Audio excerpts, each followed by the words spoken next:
নমস্কার বন্ধুরা, রুনিয়ের মম কিচেনে আপনাদের স্বাগত। আশা করি সবাই ভালো আছেন। আজ আমি আপনাদের সঙ্গে শেয়ার করব হাতের কাছে থাকা সাধারণ উপকরণ দিয়ে ও নামমাত্র তেলে তৈরি করে নেওয়া ভীষণই হেলদি ও টেস্টি টিফিনের একটি রেসিপি।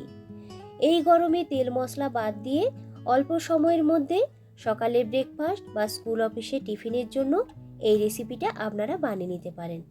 খেতে ভীষণই টেস্টি হয় আর হয় ততটাই নরম। আশা করছি আজকের এই টিফিন রেসিপি ছোট থেকে বড় সকলেরই খুব পছন্দ হবে। একটা লাইক দিয়ে সম্পূর্ণ ভিডিওটা দেখে নেওয়ার অনুরোধ রইল। তো চলো শুরু করা যাক। আজকের এই টিফিন রেসিপিটার জন্য আমি এখানে একটা মিক্সি জারের মধ্যে নিয়ে নেব 1 বাটি মতো সুজি। সুজিটা আপনারা যে কোনো ধরনের নিতে পারেন। এরপর এর মধ্যে দিয়ে দিলাম 4 টেবিল চামচ আটা। আটাটা এখানে কিন্তু বাইন্ডিং এর কাজ করবে। দিয়ে দেব পরিমাণ মতো নুন আর একটু সামান্য পরিমাণ চিনি। তবে চিনিটা আপনারা চাইলে স্কিপ করতে পারেন, দিলে কিন্তু টেস্টটা একটু ভালো আসে। যে বাটি মেপে সুজি নিয়েছিলাম সেই বাটি মাপ করে দিয়ে দিলাম 1 বাটি মতো জল। প্রথমে আমি 1 বাটি জল নিয়েছি, তারপরেও আবার কিন্তু জলের প্রয়োজন হবে। সমস্ত কিছুকে ভালো করে মিশিয়ে নিয়ে আবারও একটু একটু করে জল অ্যাড করে এইরকম ভাবে একটা স্মুথ ব্যাটার তৈরি করে নেব। তবে জলটাকে একসঙ্গে কিন্তু দেবেন না। তো দেখুন ব্যাটারটা কিন্তু অনেকটাই এখানে ঘন আছে, তাই আরো কিছুটা জল ব্যাটারটার মধ্যে অ্যাড করে দেব। প্রথমে আগে যে জারটার মধ্যে ব্যাটারটিকে পেস্ট করেছিলাম সেই জারটা ধুয়ে কিছুটা জল দিয়ে দেব। এরপর নর্মাল জল দিয়ে ভালো করে ব্যাটারটিকে তৈরি করে নেব। এখানে ব্যাটারটিকে কিন্তু কোনো রকম রেস্টে রাখার দরকার নেই, তৈরি করার সঙ্গে সঙ্গে কিন্তু টিফিনগুলোকে বানিয়ে নিতে পারবেন। তো দেখুন একটু পাতলা করেই তৈরি করে নিয়েছি। এর ঘনত্বটা চেক করার জন্য একটা আঙ্গুল দিয়ে টানলে যখন দেখবেন যে একটা লাইন হয়ে যাবে, তাহলে বুঝতে হবে এর থিকনেসটা কিন্তু একদম ঠিকঠাক আছে। ব্যাটারটাকে সাইডে সরিয়ে রেখে দিয়েছি। এরপর একটা বোলের মধ্যে নিয়ে নেব 2টো ডিম। আমি এখানে 1 বাটি সুজি নিয়েছিলাম, তাই এখানে 2টো ডিম নিয়েছি। আপনারা চাইলে ডিমের পরিমাণটাকে কিন্তু একটু বাড়িয়ে নিতে পারেন। এরপর দিয়ে দিলাম স্বাদ মতো একটু নুন আর একটু কাঁচা পাকা লঙ্কা কুচি। ভালো করে সমস্ত কিছুকে মিশিয়ে নেব। এই টিফিনগুলোকে বানিয়ে নেওয়ার জন্য একটা ফ্রাই প্যানকে খুব ভালো করে গরম করে নিয়ে সামান্য একটু তেল ব্রাশ করে নেব। এরপর গ্যাসের ফ্লেমটাকে একদম লোতে করে দিতে হবে। ব্যাটারটিকে দেওয়ার আগে খুব ভালো করে একটু মিশিয়ে নেওয়ার পর দিয়ে দিলাম 1.5 হাতা মতো ব্যাটার ওই প্যানটার ঠিক মাঝখানটাতে। আলতো হাতে এইভাবে ঘুরিয়ে ঘুরিয়ে একটু পাতলা করে বিছিয়ে নেব। কয়েক সেকেন্ড অপেক্ষা করলে দেখতে পাবেন ওপরটা খুব ভালোভাবে শুকনো শুকনো হয়ে যাবে।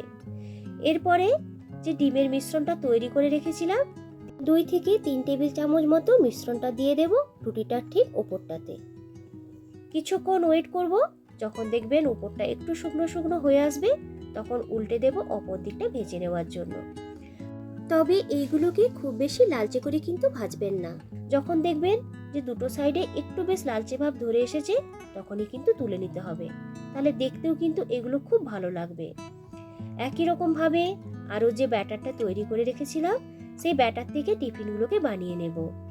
তো দেখুন কত অল্প সময়ের মধ্যে আর অল্প তেলে আপনারা কিন্তু এইগুলোকে বানিয়ে নিতে পারবেন।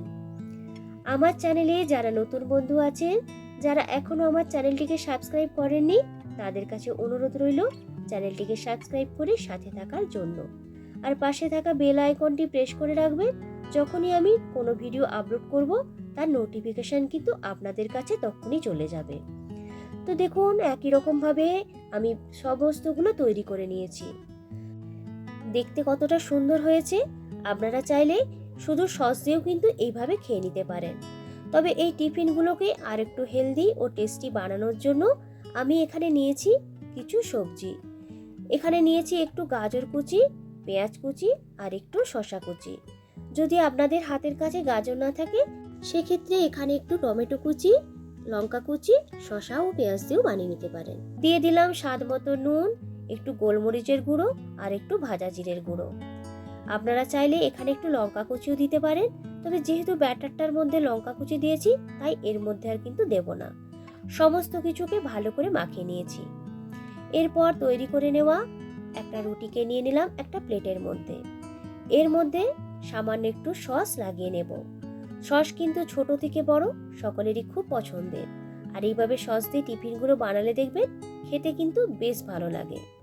ভালো করে সসটাকে ওই রুটিটার মধ্যে মাখিয়ে নেওয়ার পর যে স্যালাডটা তৈরি করে রেখেছিলাম সেই স্যালাডটাকে দিয়ে দেব রুটিটার ঠিক একটা সাইডে। এরপর আমরা যেভাবে পাটিসাপটা ফোল্ড করি সেই রকম ভাবে একটু রোল করে নেব। তো দেখুন একটা টিফিন কিন্তু আমার তৈরি হয়ে গেল। একই রকম ভাবে সমস্তগুলোকে বানিয়ে নেব।